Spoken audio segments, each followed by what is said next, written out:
Kozhikode POCSO case പ്രതിക്ക് 32 വർഷം തടവും 80,000 രൂപ പിഴയും വിധിച്ച് കോടതി. 63 വയസ്സുകാരനായ തിരുവമ്പാടി പുനക്കൽ സ്വദേശി സുധാകരനാണ് കോഴിക്കോട് സ്പെഷ്യൽ ഫാസ്റ്റ് ട്രാക്ക് കോടതി ശിക്ഷ വിധിച്ചത്. 14 വയസ്സുകാരനെ നിരവധി തവണ ലൈംഗികമായി പീഡിപ്പിച്ചു എന്ന കേസിലാണ് ശിക്ഷാവിധി.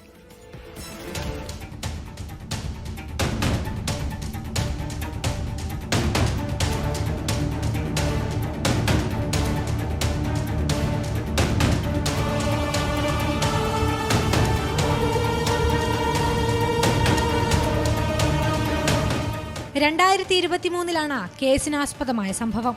തിരുവമ്പാടി പുന്നക്കൽ സ്വദേശി ഇടയിലെ വീട്ടിൽ സുധാകരനാണ് പ്രതി.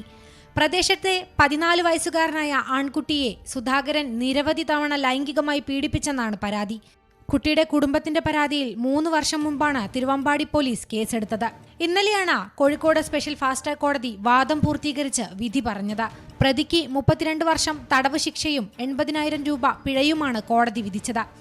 2023 പോലീസ് കേസെടുത്ത ഉടൻ പ്രതിയെ പിടികൂടിയിരുന്നു. റിമാൻഡിലായ പ്രതി പിന്നീട് ജാമ്യം നേടി പുറത്തിറങ്ങി. വിധി പ്രഖ്യാപിച്ചതോടെ പ്രതിയെ വീണ്ടും ജയിലിലേക്ക് മാറ്റി. 24 കോഴിക്കോട്.